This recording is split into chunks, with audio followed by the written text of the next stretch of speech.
사진으로 보는 뉴스, 잡지 같은 뉴스, 비비뉴스 앱이 출시되었습니다. 그날그날의 토픽, 스포츠, 연예인, 예능, 패션, 자동차, 요리, 음악에 관한 소식을 사진과 영상으로 즐기실 수 있습니다. 비주얼한 뉴스, 비비뉴스 앱을 지금 앱스토어와 구글 플레이에서 검색해보세요. 비비뉴스.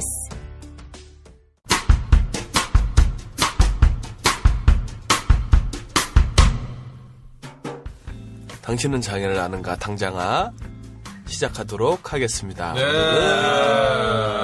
야유인데. 네, 지금 정민구 선생님, 우리 그 아주 유능한 사회자께서는 어디 가 계시죠?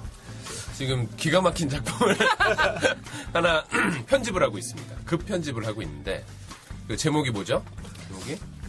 남대문 경찰서장이 서장의 명을 받아 해산을 명령합니다. 명령합니다. 라는 그 단편 영화를 네. 촬영을 했습니다. 우리 그 마을 미디어 사업의 지원을 받아서 열심히 촬영을 했고 그 촬영이 지난주에 마쳐졌어요. 끝나서 이제 막바지 작업을 하고 있습니다. 그 장애인권 영화제에도 곧 출품이 될 거고 대상 후보작입니다. 벌써. 대상 후보작. 장애인권 영화제는 그런 상을 주는 것 같지 않던데? 아 없어 그거? 없어? 무슨 상 안 주는 것 대상 주고 같던데? 뭐 이런 거 없어요? 없어? 그냥 뭐야 아무거나 집어넣어. 안내. 아니 그러면 나도 뭐 폰으로 하나 찍어가지고 뭐 우리 아들 동영상 찍어서 내고 이래 되겠네? 선정을 아니야. 하겠지. 선정. 주제나 이런 게 장애 그쪽하고 맞아야 돼. 네, 출품 그 선정이 되면 네. 그냥 선정돼가지고 이렇게 상영해주고 그게 끝이에요. 그게 끝이야? 뭔가 굉장히 허무한데 인권 이런 거 별로 안 좋은데 돈 100만 원에도 줘야지 좋지. 잠깐만. 인권은 돈. 취소. 왜 우리 자꾸 이런 NG를 만드는 거야? 아니야 이거 NG 아니야 다 들어갈 거야. 그럼 저희 개막작으로 합시다. 좋은데? 혹은 폐막작. 개막작 혹은 폐막작으로 밀어봅시다. 그래야 좀 그렇게 기분이 좋을 것 같아. 그 디마이너의 그 김유미 선생님께서 안 아마 그래도 그 장애인권 맞아요. 영화제 심사위원인가? 그거 집행위원, 집행위원 이렇게 제안을 받았다고 들었어요. 근데 이제 심사위원과 집행위원 둘 중에 정하라 뭐 해가지고 집행위원은 이러저런 잡일을 해야 될 것 같아가지고 아마 심사위원 할 것 같다고. 심사위원은 죄다 봐야 되는 거 아니야? 굉장히 곤욕스럽겠는데. 그러네요. 보니까 그 회의하시는 거 보고 뭐 형규 형, 뭐 호경 누나, 뭐 박종필 감독님. 왜 형규 형, 호연 누나도 박종필 감독님이지? 어쨌든 다 감독님이시죠. 감독님이야. 조기현 감독님. 다 이렇게 훌륭하신 감독님들. 네. 로비를 좀 잘해야겠네요. 그 아메리카노 정도면 될 것 같습니다. 네. 아메리카노 세 잔이면은 아메리카노 세 잔이면 폐막작이나 개막작 될 것 같은데. 자, 어쨌든 네. 지금 정민구 선생님은 그 막바지 영상 작업에 바쁘셔서 녹음에 참여를 못 하셨고요. 저희 당장아 저희 팀은 사실 이렇게 여러분께서는 이렇게 라디오로 혹은 이제 팟캐스트로 접하셨지만 영상도 찍고 있습니다. 네. 그렇죠? 가장 빠른 시간 내에 영상을 볼 수 있는 방법은 12월 5일 2시 45분부터 아리랑 센터, 아리랑 거의 동네 아리랑 정보문화센터. 아리랑 정보문화센터에 극장이 있어요. 그 극장에서 2시 45분에 저희 영상을 보실 수 있습니다. 네. 근데 시간에 딱 맞춰 와야 되잖아요. 왜냐면 저희 영화가 한 15분 정도잖아요. 한 번 더 틀지 뭐. 앵콜 나오면은 한 번 더 틀면 안 되나? 꼭 시간을 지켜서 와요. 네. 꼭 시간을 지켜서 오셔야 되죠. 저희가 뭐 광고도 없고 뭐 이런 때문에. 시간 안 지켜서 오시는 분은 핸드폰에 넣어드린다고. 왔는데 끝났어. 그래서 그러면 뭐 아니 핸드폰 있으시죠? 하면 이제 이게 연결해가지고 노트북으로 넣어주고 뭐 그러면 되는 거죠. 네. 네. 장판 하디슈를 시작해야 되는데 저희 장판 하디슈를 주도하는 하금철 기자님께서 지금 큰 거를 해결하시러 화장실 싸러 가는 가시고요. 거예요? 가시기 때문에 똥 싸러 가는 거 기다려요. 네. 우리 똥은 자, 그럼 어떻게? 자기 소개부터 이렇게 하도록 하겠습니다. 네. 오늘은 자기 소개를 어떻게 할까요? 오늘은 이런 이야기를 하면서 하면 좋을 것 같아요. 2014년이 지금 막바지로 흘러가고 있지 않습니까? 이제 한 달밖에 남지 않았는데 올해 있었던 가장 기억나는 일? 너무 광범위하다. 네. 가장 의미 있었던 일, 막 이런 게 아니고 그냥 머릿속에 지금 딱 떠오르는 기억나는 네네네. 일? 뭐 이렇게. 사실 그냥 머릿속에 탁 떠오르는 일은 네. 그거예요. 어디에 누구시죠? 저는 노들리하게 허신행입니다. 뭐 이렇게 의미 있거나 이런 건 아닌데, 애를 씻기었어요. 아들을 이제 목욕을 시키고, 근데 애가 그날따라 흥분을 엄청 했어. 막 좋아가지고 막 뛰어댕기는 그런 타이밍이었는데, 목욕을 하고 밖으로 나왔는데, 그 욕실 앞에서 애가 물기가 있으니까 넘어진 거야. 그래가지고 이 머리를 땅바닥에 쿵 하고 되게 둔탁한 소리가 나면서 넘어진 거지. 그때 너무 놀래가지고 진짜 시겁했었거든요. 너무 놀라고 애가 아픈 건 아닌가 그래서 병원을 가야 되나 근데 보니까 뭐 괜찮은 것 같아서. 근데 그 이후로는 꼭 그 애랑 이제 목욕을 하고 나오면 앞에 수건을 깔고 이렇게 발을 말리고 가도록 하는 습관이 생겼어요. 그래서 얘가 점점 이제 활동적이 되면서 안전사고가 꽤 잦습니다. 집 안에서의 안전사고가. 그래서 지난번에 식칼도 한번 들고 오고. 식칼을 어떻게 들고 왔어요? 그 싱크대 앞에 그 자물쇠를 잠궈 놓는데 그걸 따고 칼을 빼들어서 아빠랑 놀자고. 그러면 이런 게 굉장히 정말 많아요. 신기하다. 그런 일들이 있구나. 되게 많아요. 애들 키우는 집은 애가 이렇게 뛰다가 코너를 돌잖아. 코너를 도는데 이게 각을 잘못 잡은 거야. 그래가지고 그 벽과 벽에 모서리가 있잖아. 거기다 머리를 이렇게 얼굴을 부딪히기도 하고. 하여튼 뭐 그런 애들 많아요. 근데 저는 하여튼 그때가 제일 놀랐었던 기억. 그래서 기억에 뇌리에 가장 많이 남아 있어요. 무서웠던 기억. 그 아이들이 그러니까 좀 유리 나이 또래 혹은 그보다 조금 더 어렸을 때부터 이렇게 보면은 아이들 특유의 넘어지면서 머리가 쿵 하는 소리가 있잖아요. 네. 이게 너무 잔인한 표현인가? 이게 아니 사이코패스신데요. 뭐 괜찮아요.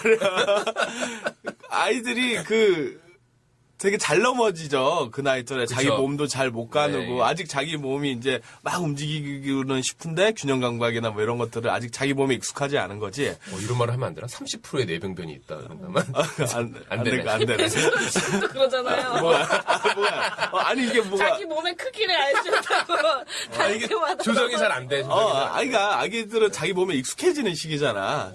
자기와 이렇게 하는데 이제 걸음마를 했다가 뭐 이런 거 하는데 그러다 자주 이렇게 넘어져요. 그러면 아기 특유의 쿵 소리. 넘어지면서 머리가 어딘가에 부딪혀서 쿵 하는 소리가 있어. 그게 되게 부모의 가슴을 그럼. 철렁이게 만드는 그 소리가 있어요. 되게 잦은 일이죠. 그쵸. 이게 되게 잦은 일이긴 한데 한 번 잘못 걸리면 그렇죠. 제 친구 딸은 마비가 왔어요. 소파에서 넘어져가지고.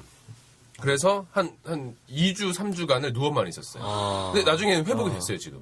회복이 돼서 다행히 걱정 많이 괜찮고. 했겠다. 그 와이프가 병원에 있잖아요. 병원에 애기들. 그런 경우가 되게 많아요. 안전사고로 영구적인 손상이 와서 이제 장애인이 되는. 이런 경우가 꽤 있어가지고 되게 무서운 일들이죠, 사실. 그렇죠. 굉장히 무서운 네, 일이죠. 저 아는 애도 저 복지관에 있을 때 실습할 때 봤던 친구인데 소파에서 재웠는데 이게 꽁 떨어진 거야. 그러니까 소파에서 떨어질 수 있거든? 많이들, 우리 아들 뭐 침대에서 막 콕 떨어지고 그러는데. 근데 이제 애가 절반이 딱 마비가 된 거야. 그리고 오는 애들도 있고. 그래서 애 키우는 게. 이게 마치 어디 장애 예방 교육이네, 진짜. 같은. 우리가 이렇게 좋아하잖아요. 뭐 그런 거 하지만. 하여튼 그래요. 요즘 그래서 친구들 만나면 친구들이 애들을 엄청 데리고 와요. 애들 이렇게 막 이렇게 카페 같은 데 가가지고 그러면 내가 친구랑 얘기하는 건지 애들이랑 이렇게 저기 하는 건지 이렇게 요즘 애들이 친구를 항상 애들이 친구를 아니죠. 친구들이 애들을 이렇게 항상 데리고 오니까 그렇게 오면은 내가 한 번씩 이렇게 쿵쿵 하면 정말 부모가 아닌 제 마음도 이렇게 되게 이렇게 어휴 이거 어쩌나 이렇게 그렇죠. 너 괜찮을까? 지금은 괜찮은데 이제 부모의 마음은 오죽하겠어요. 이렇게 그렇죠. 하여튼 그러더라고요. 네네. 소리가 요즘. 그 감기가 걸리면 네. 기침을 하잖아요. 네. 애가 기침을 할 때마다 부모는 가슴을 한 번씩 이렇게 한 번씩 쥐어 짜는 이런 게 있어요. 네. 그만 한 신산타는 네. 정상가족 지향 방송 당장하야입니다. 전 지금 발에 쥐가 나가지고 말을 못하겠어요. 아니 한 명은 똥 싸러가고 한 명은 쥐가 나고 이거 뭐 아니 생리현상이니까 좀 먼저 하세요. 네. 저는 올 한 해 이렇게 가장 기억나는 것은 올 한 해 이게 저한테 일어난 어떤 가장 기억에 남는 일이라기보다 올 한 해 이상하게 이렇게 외신 보도를 보면서 그러니까 한국에서도 굉장히 그 세월호 사건으로 굉장히 비극적인 뉴스가 많이 나오지 않았습니까? 그런데 그 예를 들어 이제 중동의 지금 ISS 이렇게 와 그것과 관련된 여러 가지 중동 지역의 분쟁들 그리고 뭐 요즘은 그 흑인을 백인 경찰관이 비무장 흑인을 쏴 죽여서 지금 일종의 그 동네가 어디죠? 뭐 테네시 어디던데 이렇게 소요 사태처럼 지금 나오고 있잖아요. 그런 뉴스가 괜히 요즘 울컥울컥해질 때가 있더라고요. 퍼거슨 시위. 네, 퍼거슨 시, 뭐, 이거를 처음에 폭동이라 그랬는데 이게 요즘 이제 약간 중립적인 표현으로 퍼거슨 시 소요 사태 뭐 이렇게 많이 이야기하죠. 그런 일들이 있었는데, 갑자기 그런 그러니까 한국에 관련된 뉴스는 이렇게 우리나라에서 그래도 많이 나오잖아요. 근데 가끔 이제 외국에서 날아가는 이 지구촌에서 벌어지는 가끔 여러 가지 불행들이 있잖아요. 근데 이제 그거는 이제 아주 많이 노출되지는 않으니까 한 번씩 이런 일이 있었어 하고 이렇게 머릿속에 지나갔다가 그런 일이 또 뭐 인터넷 같은 거 보다가 이제 그런 기사를 보죠. 그럼 한 번은 조금 자세히 보려고 이렇게 뒤져보게 돼요. 뭐 그래서 어떤 일이 있었던 거지 하고 이렇게 뒤져보게 되면 너무 슬프고 비극적인 일들이 뭐 여느 해처럼 올해에도 되게 많이 일어났구나 그런 마음이 드는데 그게 요즘 왜 그런지 모르겠는데 그게 굉장히 속상할 때가 있어요. 혼자 이렇게 인터넷 이렇게 보다가 복발칠 때가 있어요. 울어? 아니 울진 않은데 이렇게 밤에 이렇게 혼자 이렇게 보고 있을 때가 있는데. 갖고 굉장히 속이 상하고 그럴 때가 있었어요. 네. 예.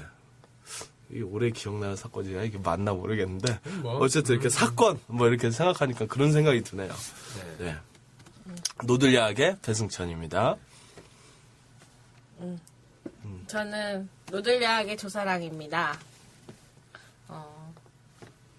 가장 오래 그냥 그런 거는 제가 일본 여행 갔다 왔는데 비행기를 타는 게 전 되게 좀 무섭더라고요. 그 비행기 착륙할 때 이렇게 뭔가 어디에 이렇게 빨려들려고 하는 그런 느낌 들잖아요. 그게 너무 무서워가지고. 이렇게 근데 또 타면 또 바로 자고 그러기는 하는데. 무섭지만 잠은 잔다. 무섭지만 잠은 잔다. 무서우니까 잔 거지, 무서우니까. 무섭지만 잠은 잔다. 근데 그 이륙할 때 그 느낌이 지금 되게 무서워요. 그러면서 이렇게 얼마 전에 본 인터스텔라의 그 우주 비행사가 된 것 같은 그런. 더 하시면 스포가 될 것 같은데. 네. 스포하지 뭐. 다 봤겠지 뭐. 나 안 봤어. 네. 네. 기자. 네. 안녕하세요. 이러지. 비마이너 하금철 기자고요. 똥은 잘 싸였어요. 예, 시원합니다. 똥꼬가 따가울 정도로.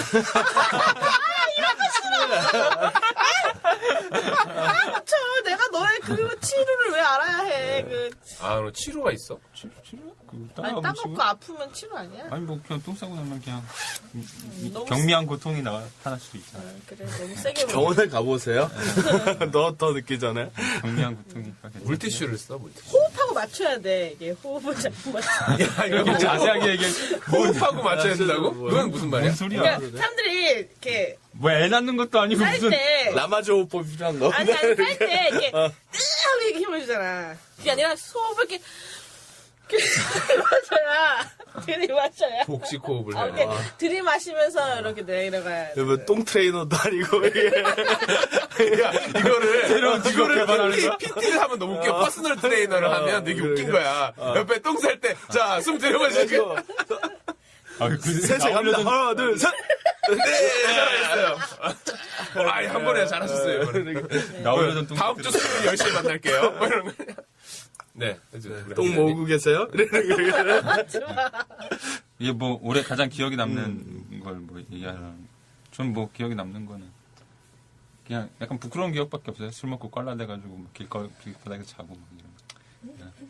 평생 해보지 않았던 경험들을. 난 자주 봤는데. 네? 아니, 성북천을 지나다 보면 가끔 화금천이 거기에 이렇게 쓰러져 있을 때가 있어요. 쓰러져 있는 걸 봤어?